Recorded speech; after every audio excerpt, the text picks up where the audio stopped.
When a young boy has memories of another place, you have to wonder, is he a kidnapping victim or a child sent from another reality?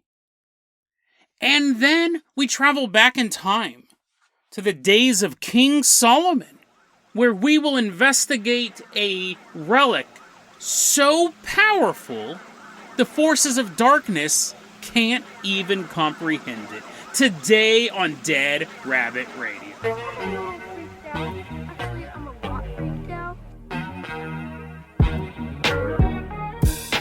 Hey everyone, welcome back to another episode of Dead Rabbit Radio. I'm your host, Jason Carpenter. I'm having a great day. I hope you guys are having a great day too. I hope you guys are having tons of fun in this beautiful weather, if you're listening to this episode as I'm recording it. Otherwise, it might be the end of the world. It might be the day after tomorrow and you're outrunning a cold storm. But someone who could always outrun the temperature, give it up for our newest Patreon supporter walking into Dead Rabbit Command right now. It's Blitz Neo. Woo, yeah! Come on in, Blitz Neo. Come in, shut the door. It's super cold out there. People are like, why do you keep referencing a movie that came out 10 years ago? Blitz Neo, you're going to be our captain, our pilot this episode. If you guys can't support the Patreon, I totally understand. Just help spread the word about the show. That helps out so much. Tell your friends, tell your family how much you love listening to Dead Rabbit Radio. Blitz Neo, I'm going to go ahead and toss you the keys for the Dead Rabbit Dune Buggy. We're going to leave behind Dead Rabbit Command. We're driving all the way out to a pediatrician's office. Dead Rabbit Dune Buggy's kicking up dust everywhere. Blitz Neo's like, why are we taking the Dune Buggy to this pediatrician's office? Well, you will find out very soon, Blitz Neo, along with the rest of the listeners here. We're headed out to this pediatrician's office because we're going to visit a young boy. He's only 4 years old. That's a tiny little guy. 4 years old. We walk into this pediatrician's office, and we see this young man. He didn't post his name online. We're going to call him Maxwell. We're sitting in this pediatrician's office reading these magazines, playing with that weird wire thing. Remember, you used to take the wooden blocks, just kind of push them up and down the wire? You want to talk about some weird mind control MK Ultra toy? What was the point of that toy? It was in every doctor's waiting room. They may still be in doctor's waiting rooms, but you know what I'm talking about? The metal wire, and they're like loopy, and you move the toys around. No one ever owns those outside of a doctor's office, but Maxwell says that this happened quite a few times and he was 4 years old. He said he'd go to the pediatrician's office with his mom, and then he would walk down the hallways of a stereotypical doctor's office. We've all been in them. But this doctor's office actually opened up into a wide hangar, like an aircraft hangar. And in this aircraft hangar is a table. A little medical table, right? It's not like a card table. It's not like a folding card table. He's brought to the table, and he gets up on the little bench, the little leaning back medical bench thing, seat, whatever they call it. And he's sitting there, and a doctor shows up and gives him an anesthesia. Now, I don't think it was like a topical one. I don't think they gave him like the shot in the arm to numb the arm or a shot in the mouth to numb the mouth for dental pain. I think they actually put him under. He doesn't specify, but he says they gave him an anesthesia, so I think it was that general whole body anesthesia. And he said this happened quite a few times throughout his childhood. He remembers this happening all the time. But then one day, when he shows up at the doctor's office, he walks through the totally normal doctor's office on the outside. He walks down this hallway, he enters the aircraft hangar, he gets up on the table, and the doctor tells him this time, Maxwell, this is the last time you're going to be visiting me.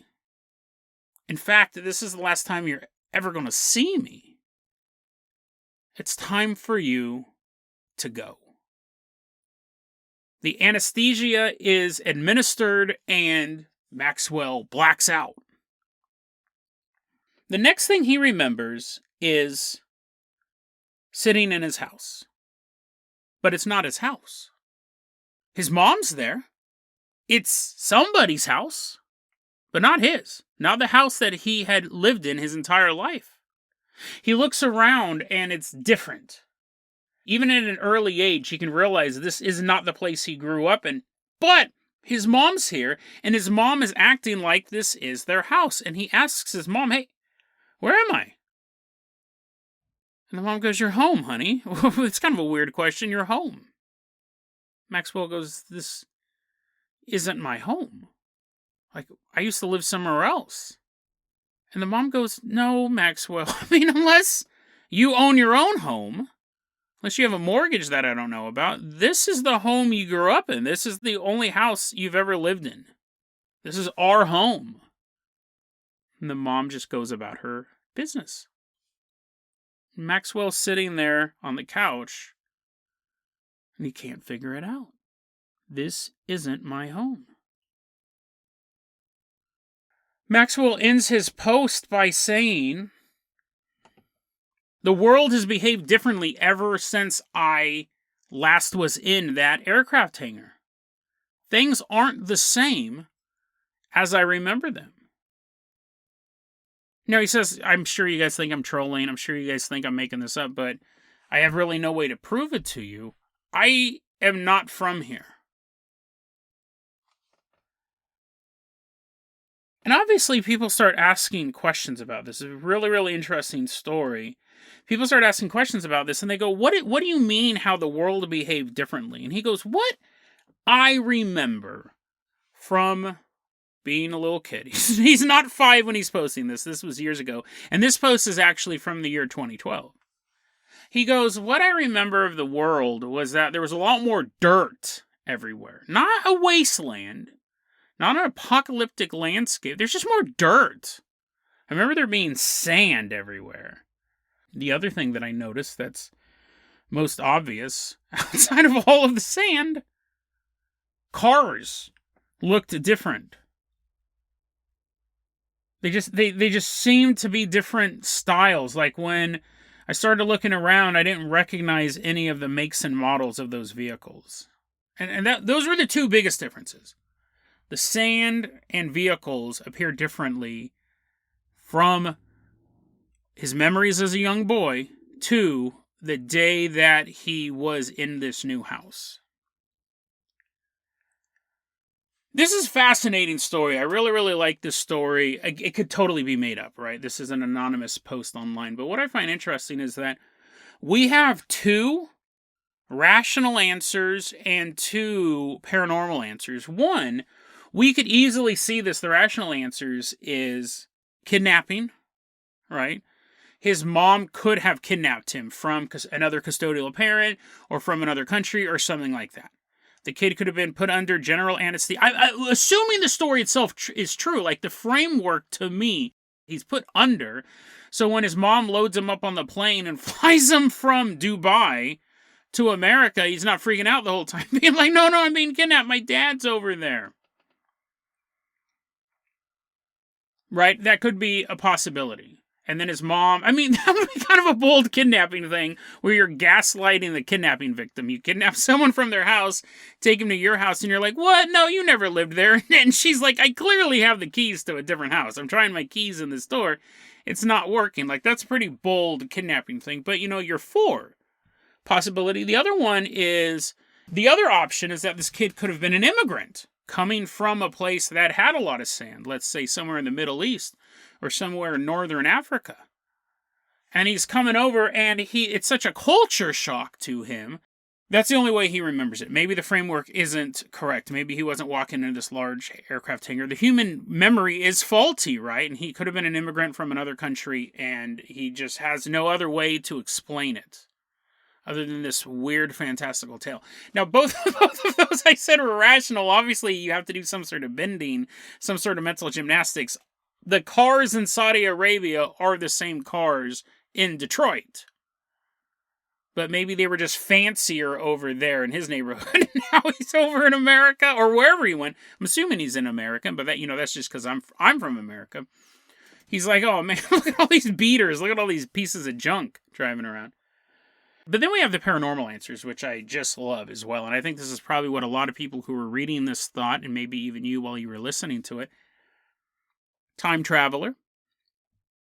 Being sent back in time to a world before the sand took over. He may say it wasn't an apocalyptic wasteland, but anywhere with sand everywhere, assuming again you're not in a sandy region of the world, that doesn't sound like the best. That doesn't sound like a ton of fun. You're like, hey mom, I'm home.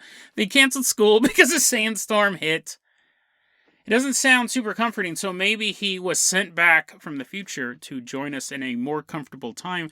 Also, alternate realities is another one that you could really hang your hat on because of the changes of the vehicles.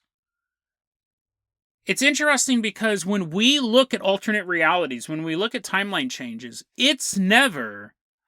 I remember, well, some people said they've had these events, but in general, Mandela effect theory, it's not.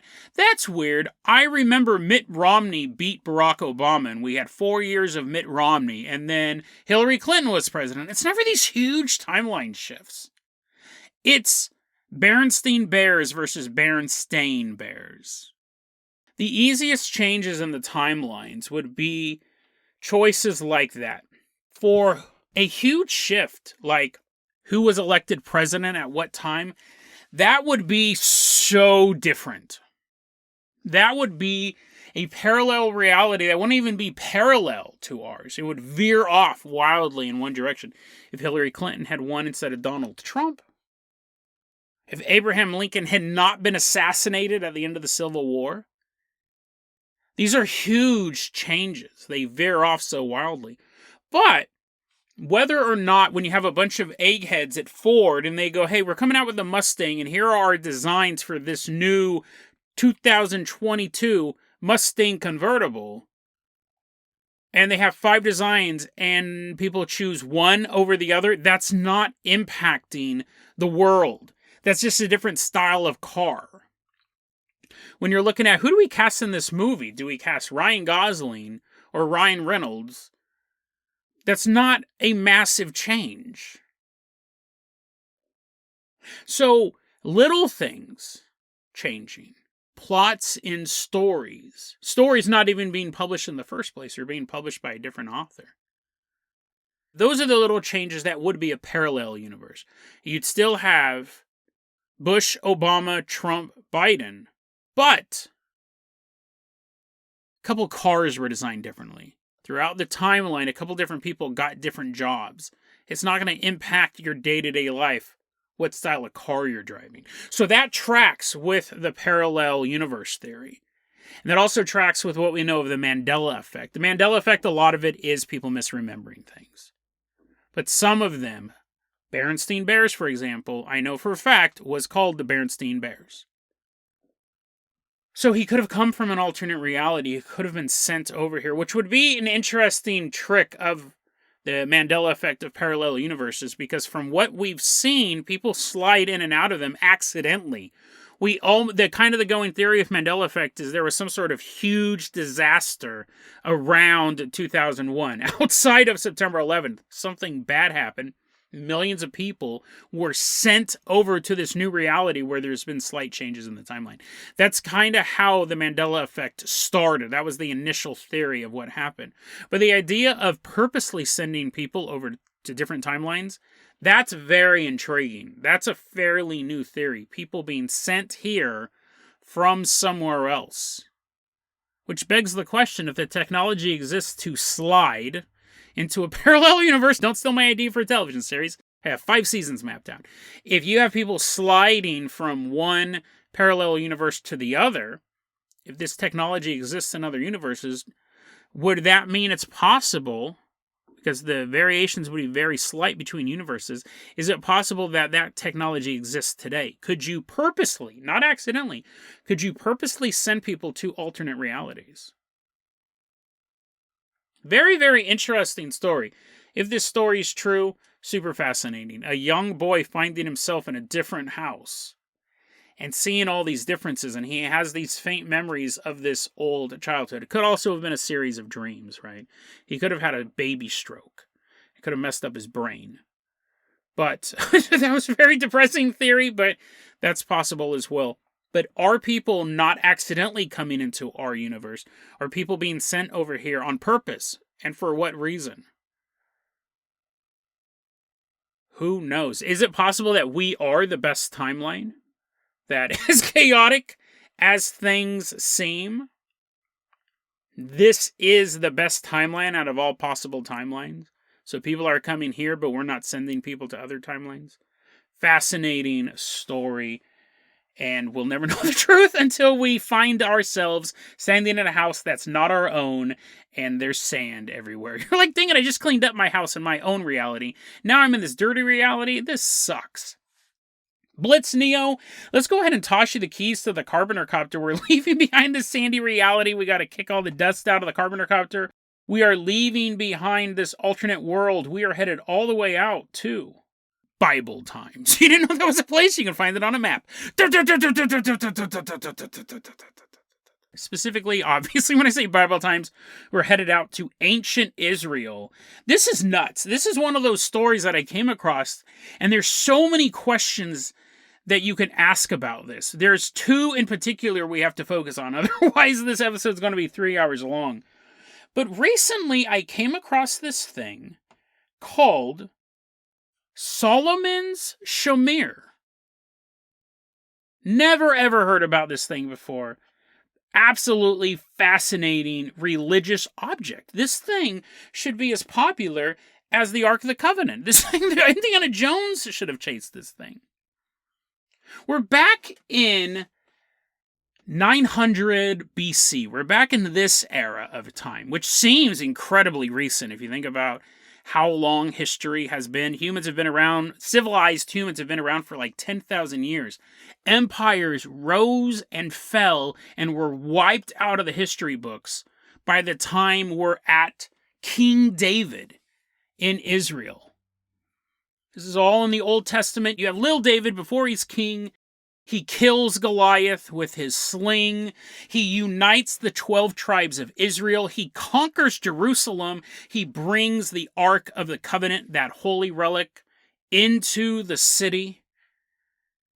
And he said, I want to build a temple to house the Ark of the Covenant. The Ark of the Covenant is basically a biblical super weapon.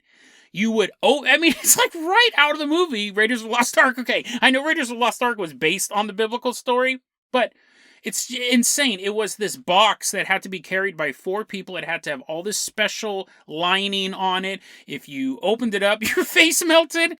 You would open it up and it would devastate cities. And this was a wonder created by God and given to the Israelites to use against their enemies. We've covered it a lot on the show. I'll find all the cool episodes. I'll put them in the show notes. But the wars are done at this point. King David has united all 12 tribes of Israel.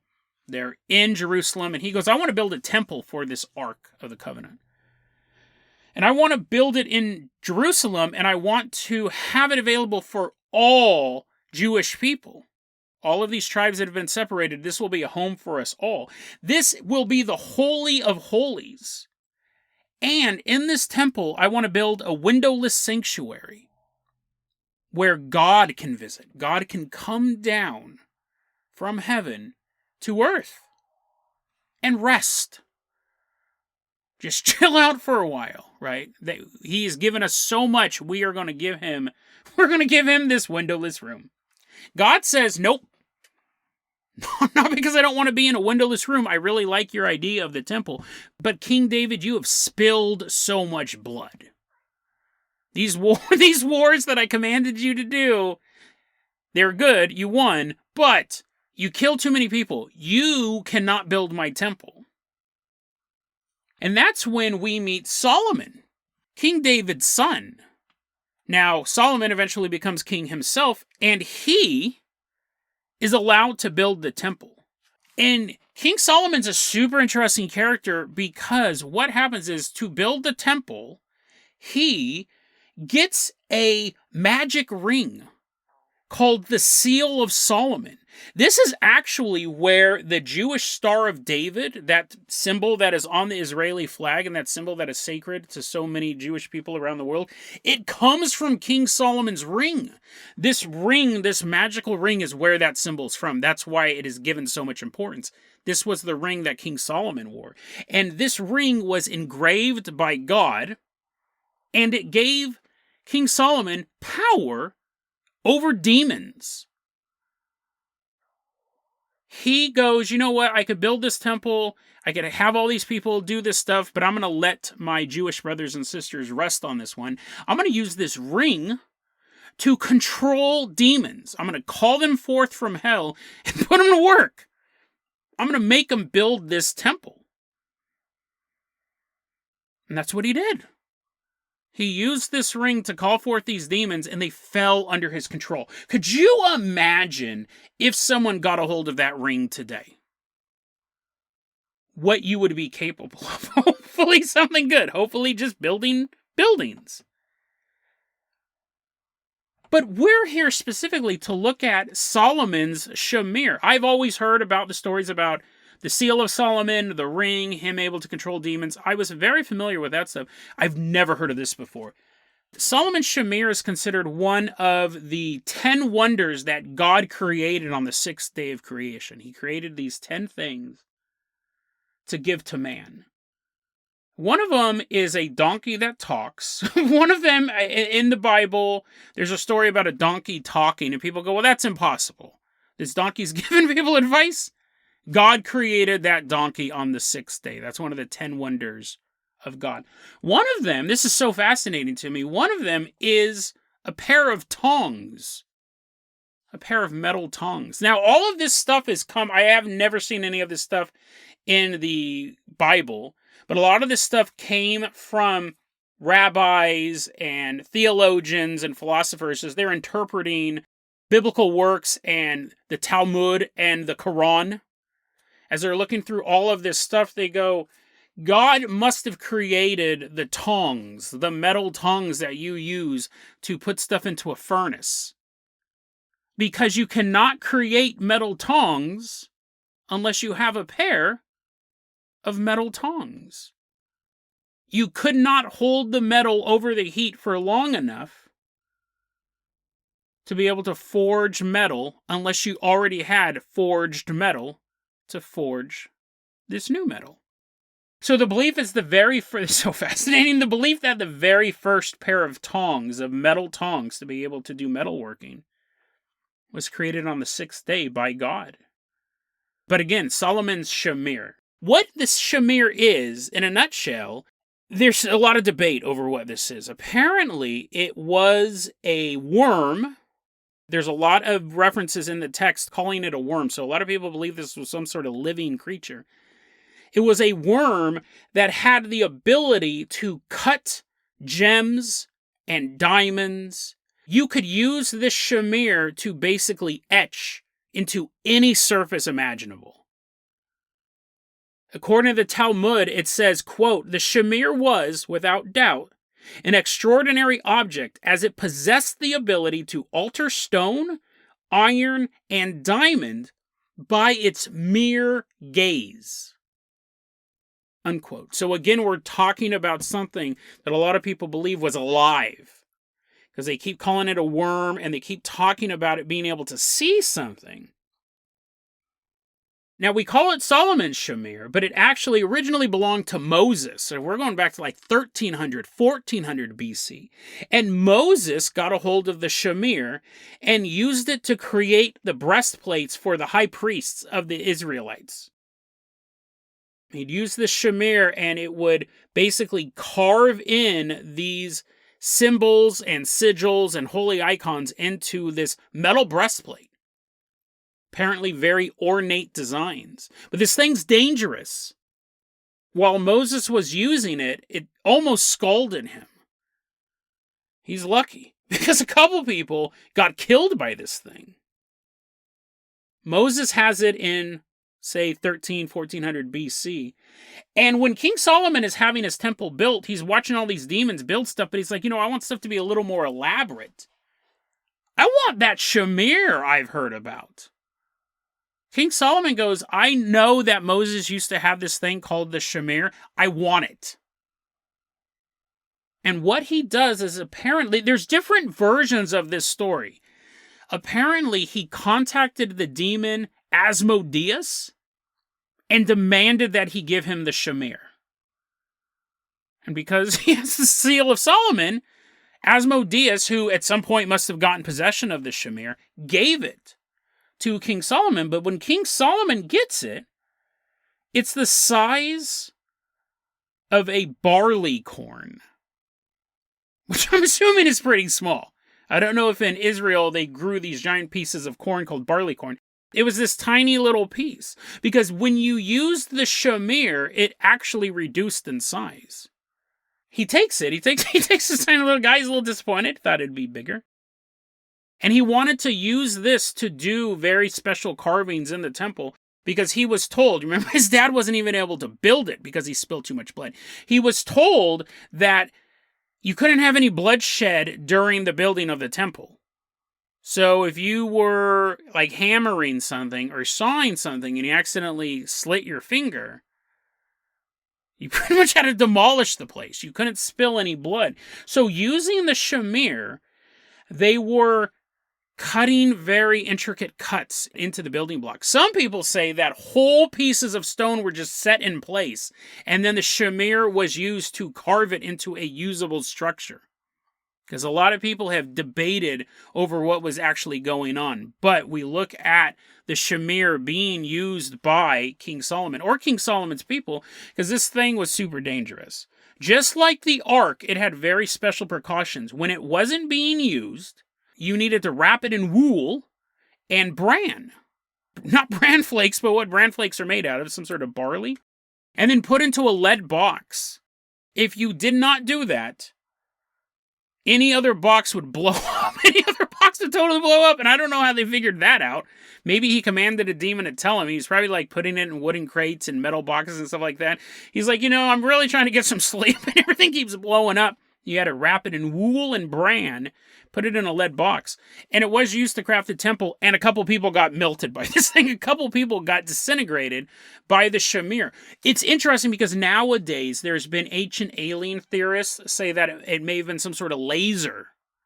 May have been some sort of laser beam that was able to etch into metal and diamonds and into the temple stone.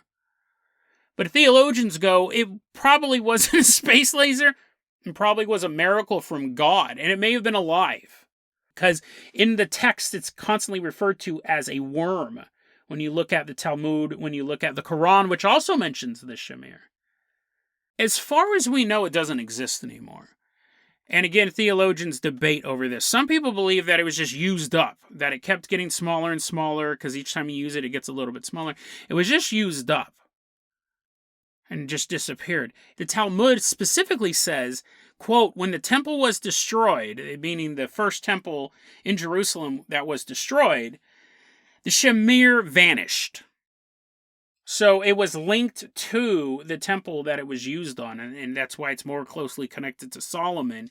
He was the guy who created this giant house for God, and he was the last person to use it, Solomon's Shamir. So that's just super fascinating, right? We have, at the very least, right? I don't know which one's very least, but you have possible alien technology in the hands of humans. Like, that's the only way you could think of this thing in any sort of rational way, that it was some sort of alien technology, that it was a laser beam that was used to cut into metal and stone and engrave. King Solomon also used this to make mystical sigils on precious gems. And he would hand these out to people. He wouldn't just walk through the crowd and hand them out, but he would hand them out to people who had earned them. Here's the thing, if the Shamir doesn't exist anymore, the gems do. His ring does. Where are these things? I said, could you imagine getting your hands on that ring? That's a high-level object. Imagine if you just had an emerald the size of the palm of your hand, and in it is a magical sigil crafted by King Solomon himself using one of the 10 wonders that God created on the 6th day of creation. The power that would exist in that stone is mind-boggling. They're still out there. They're either in someone's private collection, they're in some government's vault, or they're lost somewhere in the Middle East. Or maybe the Crusaders took them and they lost them. But they're somewhere. The Shamir wore down over time, but an emerald the size of the palm of your hand it's going to last a while. Going back to the two options, we have the sci-fi laser, but then we just have the other option that this really was one of the 10 wonders God created and that mankind had for a moment in time. Had this wondrous object that let them do things that were impossible. Things that we now need tons of technology to do. They have this little worm. Fascinating in and of itself, but then let's look at the Quran to wrap this story up, because it gets even weirder when we take a look at this story. This episode's going to go long. I can't help it. This is so fascinating to me. In the Quran, it states that it wasn't demons that built the temple in Jerusalem, it was the Jinn. And there's a lot of... Sometimes the Jinn and the demons are two separate entities. Sometimes the term is used interchangeably. But in this version of the story, the Jinn, not demons, are the ones who created the temple under King Solomon's command. This is insane. So King Solomon has the ring. He's commanding the Jinn to build the temple, and he watches over them as they're building this temple. And King Solomon has his staff, and he's just kind of standing there watching them labor, bringing these rocks over. They're like, ugh. The Jinn are working, and they look over, and King Solomon's just watching them. And, oh man, that guy's such a jerk. I can't believe he enslaved us. They keep building the temple. They look over, and King Solomon's standing there watching them. Demons going about their work. And they're building the temple, and they look over, and King Solomon is standing there watching them, just standing there with his staff. And this goes on for about a year or so. And then the Jinn, who had been building the temple under his command, didn't know that at some point while they were building the temple, he died. King Solomon died, and he was actually leaning against his staff. He was dead for a year, just standing there. And the Jinn could have left the day he died, but they thought he was still in command, so they continued to build it. And the Shamir ate through the bottom of the staff, and King Solomon collapsed, and that's when they realized he was dead. This completely boggled the Jinn's minds. They had no idea what was going on. Not that they'd been hoodwinked and doing a year's worth of work. What it turns out, this is so insane, it has huge implications for the world of the paranormal. What it turns out is when the Jinn walked up and they saw that King Solomon was dead and they saw that Shamir kind of crawling around on the ground, they didn't know what it was. They had no idea what they were looking at, and here's why. According to the Quran, the Jinn, or demons, extrapolated out to demons because we know that he had power over these creatures. Whether or not you're using the term Jinn in this context or demons, these are one and the same in this context. These creatures from hell, under King Solomon's magical command, using his ring, they did not know what magic was. They looked at this little worm just walking around on the ground next to this dead body, and they go, what in the world is that? Because only, according to the Quran, this is fascinating, only God knows the secrets of the occult. Only God knows the secrets of magic. So to the demons watching this, they're like, what in the world is that? I've never seen anything like that. Because they don't know anything about magic or magical relics or anything. Fascinating. And you're going, Jason, but wait, no. He's using a magical ring. He has these magical sigils. People call demons up today using these magical rituals. This could very well be true. Demons, Jinn, whatever you want to call them, may not know magic. And you go, Jason, wait. You just went on and on about a magical ring with these magical sigils being used to control demons. Clearly they knew what that was. And today, and really for the past thousands of years, people have used magical rituals to contact demons and control demons and call them forth. What do you mean they don't know anything about magic? You wouldn't think it was magic if it was normal to you.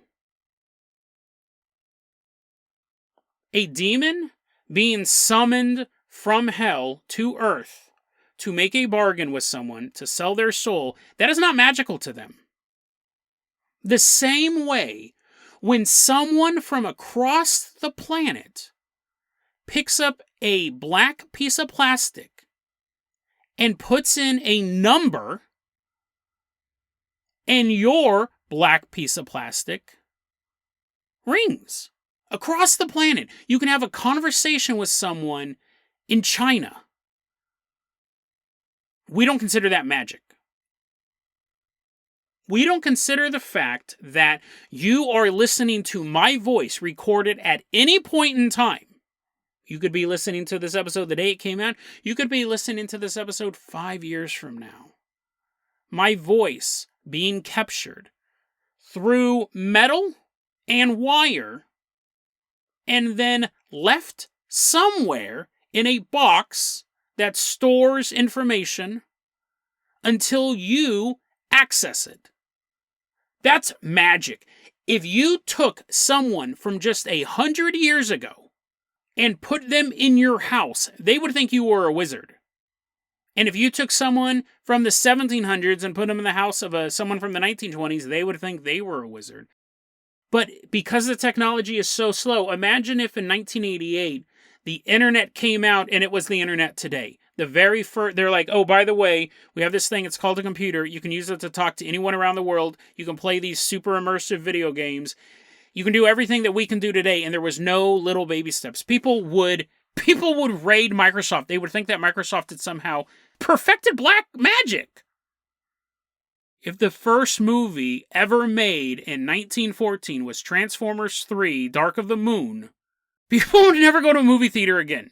It would blow their brains. You had to have photography, and then silent films, and then black and white films, and then color films. You had to have that progression. And that's why we don't think it's magic. Because just in our limited lifetimes, we've seen this progression. To the point that when kids are born now, they assume every phone's a smartphone. So we don't consider it magic, but it's magic. But the reason why we don't consider it magic is we understand the rules that allow me to talk into I'm looking at a metal rectangle with a mesh on it, and I'm speaking into it with full faith that you will be able to listen to it years from now. Because I understand how my voice is being caught by the microphone and going through the wires, then going into my laptop, and I'm editing it. I understand that. My voice is being converted to ones and zeros. I mean, come on, guys. Come on, this is insane. This is magic. And people complain, there's no magic in the world. We live in a magical reality. Probably the most magical at any point in time in human history we are at right now. But we don't consider it magic because we know the rules that make this stuff available. I understand how movies stream. I understand how movies are made. I understand how a camera works. So to demons, it's not magic. They understand when they are in hell, which is a very real place to them, as real as Arkansas or Saudi Arabia or the middle of the Pacific Ocean is to us. That is hell to them. It is a place that they know exists. And when they're there and they get called, someone performs a ritual and the demon's like, time to go. And he appears on Earth to talk to this human. That's not magical to him because he understands the laws of the universe that allows that to happen. This is mind-blowing. This story is so awesome because they would think it was normal. Deals with the devil? That's just Tuesday to them. And they understand what a soul is. They understand what the afterlife is. They understand how things work. So when you communicate with a demon, to us it may appear magical, but remember when you reach out to these demonic forces, there is a set of rules. Right? You perform a ritual the same way you call someone. You just can't sit there in your living room and then all of a sudden you're talking to someone. Hey, buddy, how's it going? How's everything going over there in Czechoslovakia? There are rules. You have to know someone's phone number or know their Zoom ID. You then need to use your device to enter that information in and wait until they pick up. All of those are steps. All of those are rules. The same way that a demon gets summoned. To them, it's not magic. It's normal. This is so crazy. I absolutely love this story. Not only do we have this relic that while it may no longer be with us, the Shamir created some powerful icons, some powerful pieces of mystical importance. And where are those, right? What was the Shamir? Was it a worm? Was it some sort of device? But then this idea that demons, supernatural, the world of the paranormal, to them, it's normal. Ghosts floating down the hallway to demons, like, I understand why that works. I understand. We don't know. That's why it's spooky to us. We don't know why there's a ghost there. We don't know how a ghost is created. But demons like, oh, I totally know. It's super lame. If I explained it to you, you'd probably be disappointed.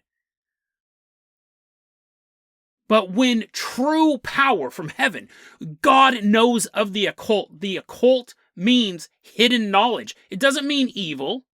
It doesn't mean demonic. Occult means hidden knowledge. And there is knowledge hidden from demons.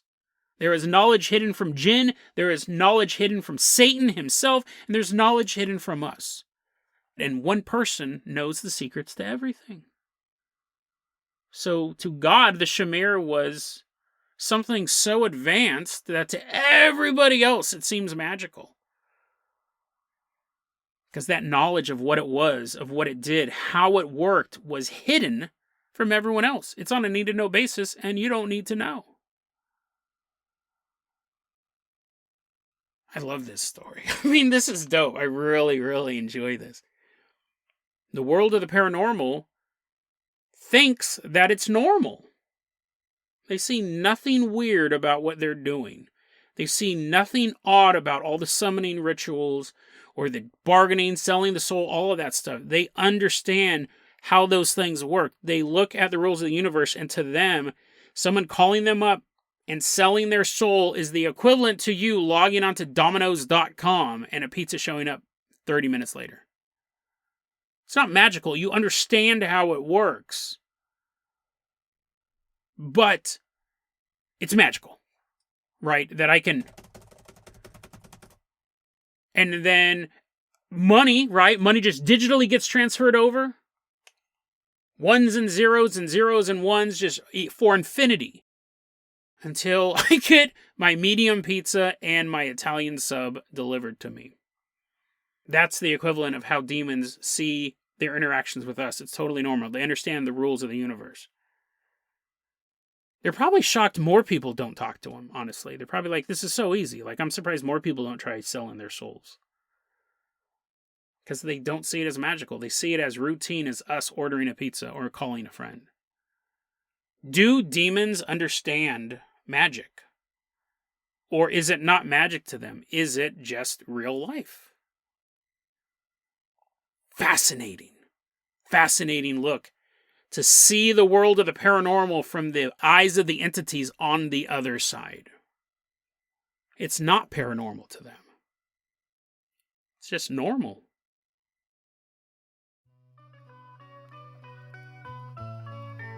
DeadRabbitRadio@gmail.com is going to be our email address. You can also hit us up at Facebook.com/DeadRabbitRadio. TikTok is @DeadRabbitRadio. Dead Rabbit Radio is the daily paranormal, conspiracy, and true crime podcast. You don't have to listen to it every day, but I'm glad you listened to it today. Have a great one, guys.